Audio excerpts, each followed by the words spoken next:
Mummy দীপুৰ কথা ভাবি আছা? বৌ মই বাৰু এতিয়া কি কৰোঁ একো সিদ্ধান্তই ল'ব পৰা নাইচোন। মই জানিছিলোৱে তেওঁ মোক কেতিয়াও পচন্দ কৰা নাই। সেইকাৰণে বিয়াৰ পিছত এনেকৈ মোক অকলশৰীয়া কৰি থৈ এৰি গ'ল। তেওঁ মোক পচন্দ কৰা হ'লে ইমান দিনে মোৰ ওচৰত ঘূৰি নোহোৱাকৈ নাথাকে বৌ।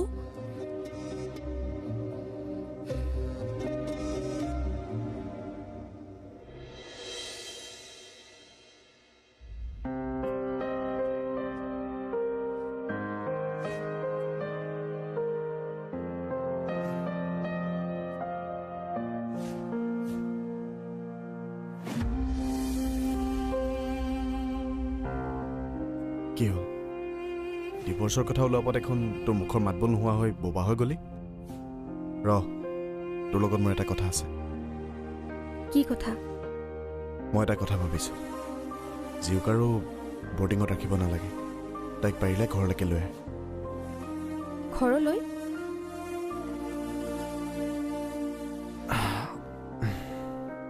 চাবা, পৰিস্থিতিবোৰৰ লগত তাইক মুখামুখি কৰ, আৰু এইবোৰ কথা তাইক জনোৱাটো প্ৰয়োজন আছে। ইয়াতে ৰাখি তাইক ভাল স্কুল এখনত নাম লগাই দিলেই হ'ল। ইয়াত থাকিলেহে তাই ভাল হ'ব, আৰু আমিবোৰতো আছোৱেই।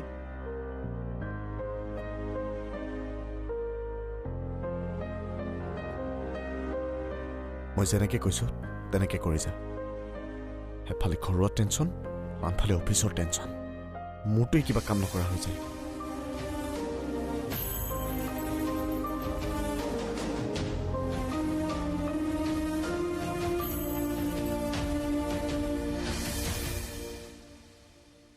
কিন্তু মই আৰু কিমান দিন এনেকৈ তেওঁৰ বাবে অপেক্ষা কৰি থাকিম বৌ?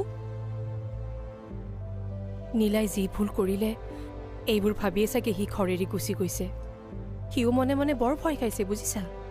কিজানিবা সকলোৱে নীলাৰ ঘটনাটোৰ ক্ষেত্ৰত তাকেই দুখে, কাৰণ সঞ্জয়টো প্ৰথম তাৰ লগতে আমাৰ ঘৰলৈ আহিছিল। কিন্তু তেওঁ য'ত আছে, যেনেকৈ আছে, এবাৰ হ'লেতো মোলৈ ফোন কৰিব পাৰে। সময়, পৰিস্থিতি আৰু পৰিৱেশ সলনি হ'লে সকলো ঠিক হৈ যাব। তুমি কিন্তু এতিয়া ঘৰলৈ যোৱাৰ কথা নকবা। আমি তোমাক সমাজক সাক্ষী কৰি এইখন ঘৰলৈ বিয়া কৰাই আনিছোঁ। আমিবোৰ আছোঁ নহয়। আহা, ভিতৰলৈ আহা। আহা, ইমানকৈ ভাবি থাকিব নালাগে। ব'লা।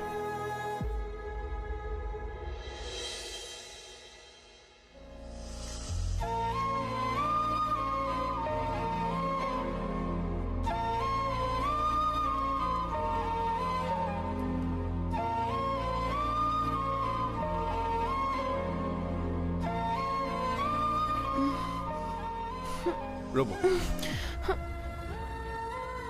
আপুনি নাৰ্ছিং হোমত আছে? নাৰ্ছিং হোমত? অঁ।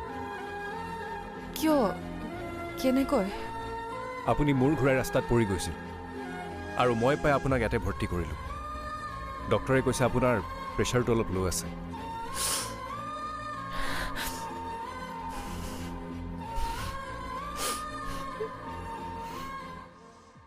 আৰে, আপুনি কান্দিছে কিয়? ভয় নকৰিব, মই আছোঁ। আপোনাৰ ঘৰলৈ ফোন কৰিবলৈ চেষ্টা কৰিলোঁ, কিন্তু আপোনাৰ ফোনটো খুলিবই নোৱাৰিলোঁ। এতিয়া আপুনি গাটো অলপ ভাল পাইছেনে? পাইছোঁ। অঁ, ডক্টৰে এবাৰ আপোনাৰ চেঞ্জ আহিলে মাতিবলৈ কৈছিলে। মই এবাৰ চাই আহোঁ, ৰ'ব।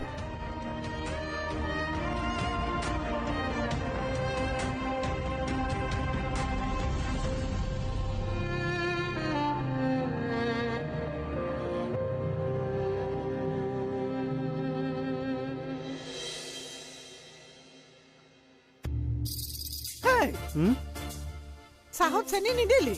বিচাৰিয়ে নাপালো আকৌ। এইটো মানে? আচ্ছা খুৰী, এটা কথা ভাবিছোঁ। কি কথা? মানে আপোনালোক এটা বেলেগ ঘৰলৈ শ্বিফ্ট হৈ যাওক। ঐ, এক গৰম চাহ দেখিছ? একদম মুখলৈ মাৰি পঠিয়া। মানে মই সঁচাকৈ কৈছোঁ। কি সঁচা কথাটো কলি অ'? ঠিক আছে শুনক, এতিয়া মোৰ কাৰণে সিহঁতে আপোনাৰ ঘৰটো চিনি পালে, এতিয়া যদি আপোনালোকে বেলেগ এটা ঘৰলৈ শ্বিফ্ট হৈ যায় তেতিয়া কোনে আপোনালোকক বিচাৰি পাব কমচে কম শান্তিটো থাকিব পাৰিব ন খুৰী ঘৰৰ ভাড়াটো কোনটো বাপেৰে দিব কেলে আৰে এই ঘৰটো ভাড়ালৈ দি দিয়ক না এতিয়া দেখোন এইটো ঘৰৰ পইচাৰে সিটো ঘৰৰ ভাড়াও দিব পাৰিব চাওক খুৰী কথা একেটাই মাত্ৰ শান্তিত থাকিব পাৰিলেই হ'ল নহ'লে কিন্তু এনেকৈ ভয়ে ভয়ে থকাটো ভাল কথা হোৱা নাই দেই কৈ থলোঁ মই কথাটো ভাবি চাব পাৰি ৰচোন নীলা আহক তাইৰ লগতো কথা পাতি লওঁ আজিকালি লোকে বোৱাৰীয়েকক নুসুধি একো কামেই নকৰে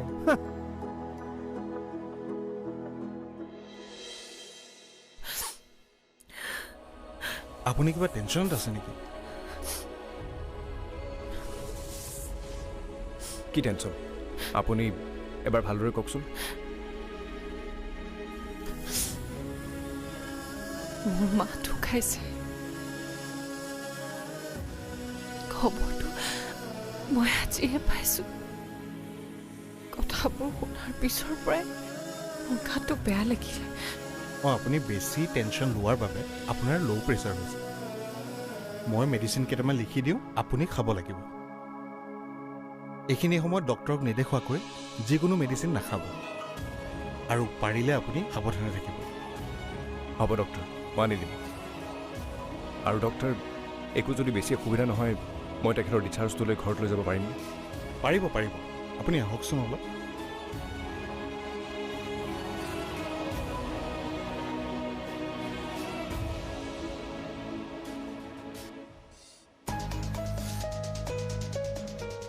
তেখেতৰ ব্লাড ৰিপৰ্টৰ মতে তেখেত প্ৰেগনেণ্ট ষ্ট্ৰেছ ল'ব নিদিব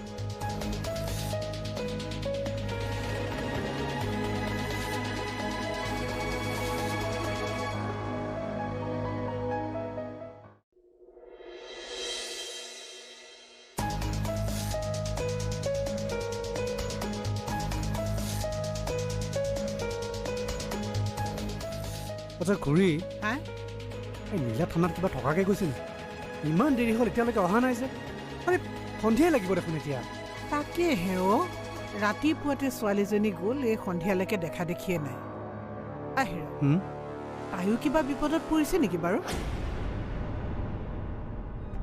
তাকে ঐ তই নহ'লে এটা কাম কৰিবি নেকি থানালৈ গৈ এবাৰ খবৰ কৰি আহিবি নেকি ঠিক আছে মই বাৰু অলপ আগবাঢ়ি যাওঁ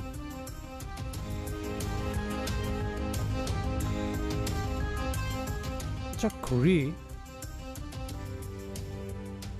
এনেকৈ কিন্তু নহ'ব দেই অতি সোনকালে এই ঘৰটো চেঞ্জ কৰিব লাগিব লাগিলে ঘৰ মই নিজে চাম তেতিয়া আমি ৰাতি ৰাতি কোনেও গম নোপোৱাকৈ বস্তুবোৰ শ্বিফ্ট কৰিব পাৰিম বুজিছে তই আগতে আগবাঢ়ি যাচোন সেইবোৰ কথা মই পিছে পৰো চিন্তা কৰিম ঠিক আছে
ছাৰ ভালনে? অঁ ভাল। আপোনাৰ পোষ্টিং গুৱাহাটীতে হ'ল নেকি? হয়। ভালেই হ'ল দিয়ক, লগ পাই থাকিম আৰু। এয়া আপোনাৰ ৱাইফ নেকি? নমস্কাৰ।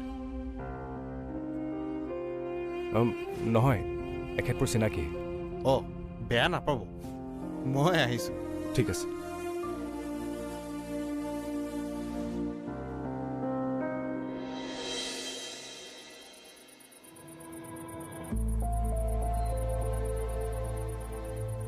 মমি, অহ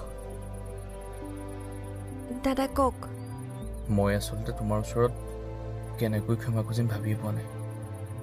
ক্ষমা? মোৰ আজি নিজকে তোমাৰ ওচৰত দুখী দুখী লাগিছে। তেনেকৈ কিয় কৈছে দাদা? আপুনিনো মোৰ ওচৰত কি দুখ কৰিলে? মই তোমালোক দুইটাৰে বিয়া হোৱাৰ প্ৰস্তাৱ দিছিলোঁ। ভাবিছিলোঁ দীপ আৰু তুমি সুখত থাকিব পাৰিবা, কিন্তু হঠাতে কথাবোৰ কেনেকৈ সলনি হৈ গ'ল চোৱাচোন।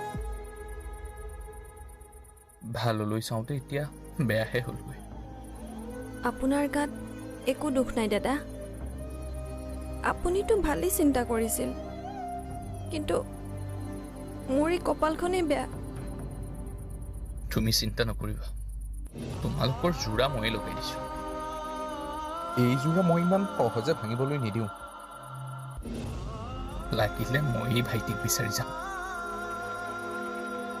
তুমি মাথো ধৈৰ্য ধৰা।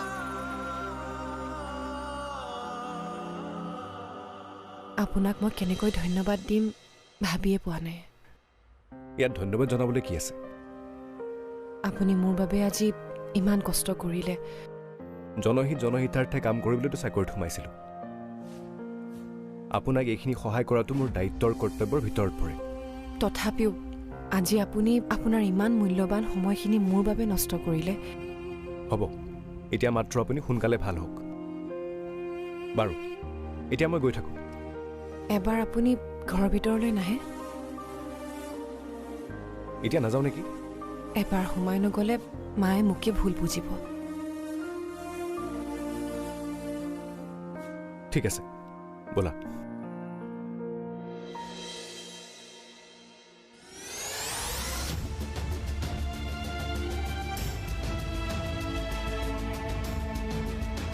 মা, তই বৰ চিন্তাত পেলাও দেই। সোনকালে আহিম বুলি কৈ এতিয়া আহি ওলাইছেহি। মই কিমান চিন্তাত আছোঁ জাননে? ল'ৰাটোৱেতো এফালে যাওঁ বুলি কৈ গৈ নাইকিয়া হ'ল, তয়ো সেই একেই। কিয় ইমান দেৰি হ'ল? ৰ'ব, তেওঁ গালি নাপাৰিব। মই আপোনাক সকলো কথা কৈ আছোঁ।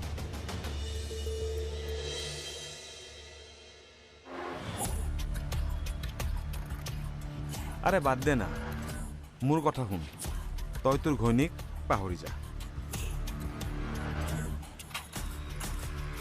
আৰে এনেকৈ ক'লে কেনেকৈ হ'ব কচোন? মোৰ এজনী ছোৱালী আছে, আৰু তই পাহৰি যা বুলি ক'লে পাহৰি যাব নোৱাৰো নহয়। আৰে তই নতুনকৈ জীৱনটো ষ্টাৰ্ট কৰ। তোৰ ঘৈণী তোক এৰিব বিচাৰিছে ন, ডিভোৰ্চ দি দে। মোৰ ঘৈণীয়ে যদি মোক ডিভোৰ্চ দিব বিচাৰে ময়ো দি দিম। মইতো ডুবিমেই, তাইকো উঠিব নিদিওঁ। চাই থাক তই। अरे यार, लाइफ ऐसे थोड़ी ना चलते हैं। फिर से लाइफ शुरू कर।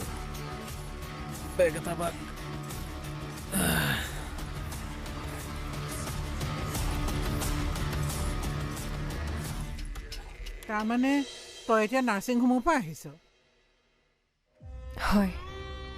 তোৰ মা ঢুকুৱা কথাটো কেনেকৈ গম পালি? নয়ন ভাই লগ কৰিব আহিছিলে যে, তাই খবৰটো দিলে। তই বেয়া নাপাবি অ' মাজনী, মই নজনাকে আচলতে তোৰ দেৰি হোৱাৰ কাৰণে মোৰ বৰ চিন্তা হৈছিল।